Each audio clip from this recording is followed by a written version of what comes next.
উনি হঠাৎ করে ডোমিসাইল সার্টিফিকেট দিচ্ছেন।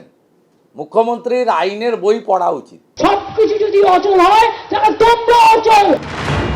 এসআইআর এর শুনানিতে ডাক পড়লে নথিপত্র নিয়ে হাজির হতে হচ্ছে ভোটারদের, কিন্তু কোন নথি গৃহীত হবে, কার দেওয়া নথি নির্বাচন কমিশন গ্রহণ করবে, কোন নথি খারিজ করবে তা নিয়েও এখন শুরু হয়েছে রাজনৈতিক চর্চা। সোমবার ডোমিসাইল সার্টিফিকেট নিয়ে মুখ খুলেছেন শুভেন্দু অধিকারী। উনি হঠাৎ করে ডোমিসাইল সার্টিফিকেট দিচ্ছেন। মুখ্যমন্ত্রীর আইনের বই পড়া উচিত। এটা ডোমিসাইল সার্টিফিকেট 10 বছর না হলে সে সার্টিফিকেট অ্যাকসেপ্টেড নয়। শুভেন্দু অধিকারী, বিজেপি, তারা মমতা বন্দ্যোপাধ্যায় এবং তৃণমূল কংগ্রেস যেভাবে ভোটার লিস্টে কারচুপিটা ধরে ফেলেছে, এবং দেখতেই পাবেন আজ তো মাননীয় মুখ্যমন্ত্রী বলেছেন সুপ্রিম কোর্টে যে লড়াইটা একেবারে শীর্ষস্তরে যাচ্ছে সেটা তো দেখতেই পাবেন সবাই। মাননীয় মুখ্যমন্ত্রী নিজেও তো আইনজীবী। কি এই ডোমিসাইল সার্টিফিকেট জানিয়ে এত তরজা? কোনো ব্যক্তি নির্দিষ্ট কোনো রাজ্য বা কেন্দ্রশাসিত অঞ্চলে যে স্থায়ীভাবে বসবাস করেন তার প্রমাণপত্রই হলো ডোমিসাইল সার্টিফিকেট।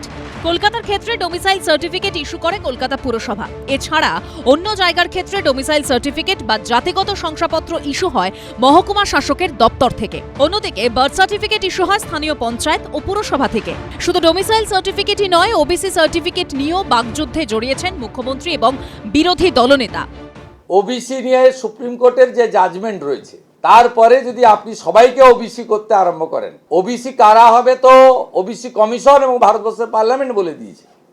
সেখানে হিন্দুরাও আছে, মুসলিমরাও আছে। 34টা মুসলিম জনগোষ্ঠী যাদের আর্থিকভাবে দুর্বল বলা হয়েছে তারা আছে, কিন্তু আপনি সবাইকে দিয়ে দিতে চাইছেন। 98% মুসলিম জনগোষ্ঠীকে দিয়ে দিতে চাইছেন ওবিসি সার্টিফিকেট।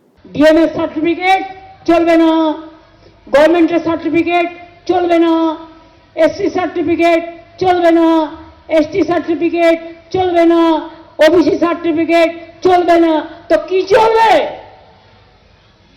তাহলে আমরা বলি তোমরাও চলবে না, তোমরা অচল। সবকিছু যদি অচল হয় তাহলে তোমরা অচল। ওটাও অচল করতে হবে আগামী দিন, মাথায় রাখবেন। সব মিলিয়ে নথি নিয়েও এখন টানাপোড়েন তুঙ্গে। উজ্জ্বল মুখোপাধ্যায়, আশাবুল হোসেন, অনির্বাণ বিশ্বাসের রিপোর্ট, এবিপি আনন্দ। কেউ সিস্টেমের অপব্যবহারের অভিযোগ তুলছেন, কেউ পাল্টা গায়ে জ্বালার কটাক্ষ ছুড়ে দিচ্ছেন, কেউ না জানিয়ে নাম বাদ দেওয়ার অভিযোগ করছেন, কেউ রাজনৈতিক হতাশার কথা বলে খোঁচা দিচ্ছেন। এসআইআর ইস্যুতে এবার চরমে মুখ্যমন্ত্রী এবং বিরোধী দলনেতার পত্রযুদ্ধ। ভ্যানিশ করে দিচ্ছে মানুষের নাম ভোটার লিস্ট থেকে। আমি বলি মানুষের অধিকার ভ্যানিশ হলে আপনারাও কিন্তু ভ্যানিশ হয়ে যাবেন।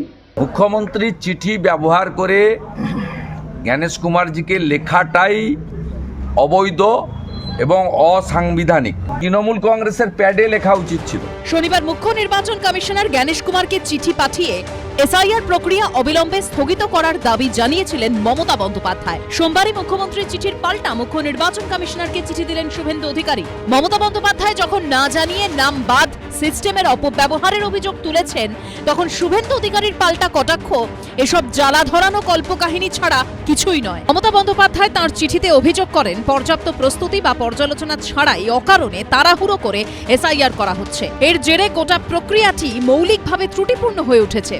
আর বিরোধী দলনেতা তাঁর চিঠিতে মুখ্যমন্ত্রীর এই অভিযোগকে নির্লজ্জ, মিথ্যাচার বলে দাবি করেছেন। তিনি লিখেছেন, এসআইআর দেশব্যাপী চালু হয়েছে। শুধু পশ্চিমবঙ্গে 50,000-এর বেশি বিএলও এবং ইআরওকে প্রশিক্ষণ দেওয়া হয়েছে। মুখ্যমন্ত্রীর অভিযোগ ছিল দায়িত্বপ্রাপ্ত ইলেকটোরাল রেজিস্ট্রেশন অফিসার বা ইআরওদের সম্মতি না দিয়ে বা তাদের না জানিয়েই আইটি সিস্টেমকে অপব্যবহার করে ভোটারদের নাম কেটে বাদ দেওয়া হচ্ছে। এর পাল্টা বিরোধী দলনেতা লিখছেন, আইটি সিস্টেমগুলো ত্রুটিপূর্ণ এবং অনির্ভরযোগ্য হওয়া তো দূরের কথা, এগুলো লক্ষ লক্ষ এন্ট্রি নির্বিঘ্নে করেছে এবং রিয়েল টাইম ডেটা সরবরাহ করেছে।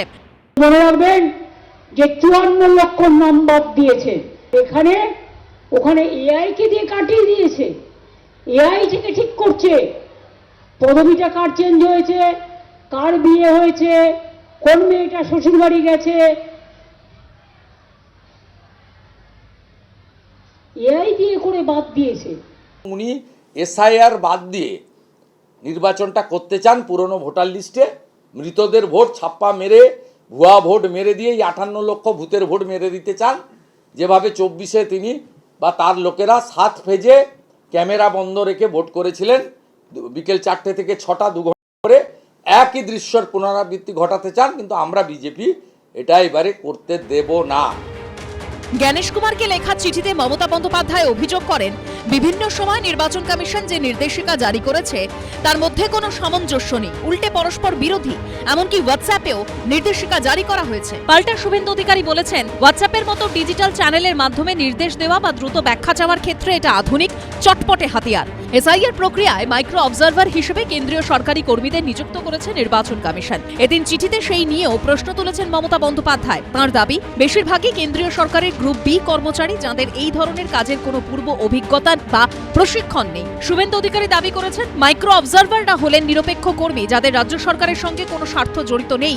সব মিলিয়ে মুখ্য নির্বাচন কমিশনারকে দেওয়া মুখ্যমন্ত্রী ও বিরোধী দলনেতার দেওয়া চিঠি, পাল্টা চিঠি ঘিরেই এখন সরগরম রাজনীতি। উজ্জ্বল মুখোপাধ্যায় ও আশাবুল হোসেনের রিপোর্ট, এবিপি আনন্দ। এবিপি আনন্দ, এগিয়ে থাকে, এগিয়ে রাখে।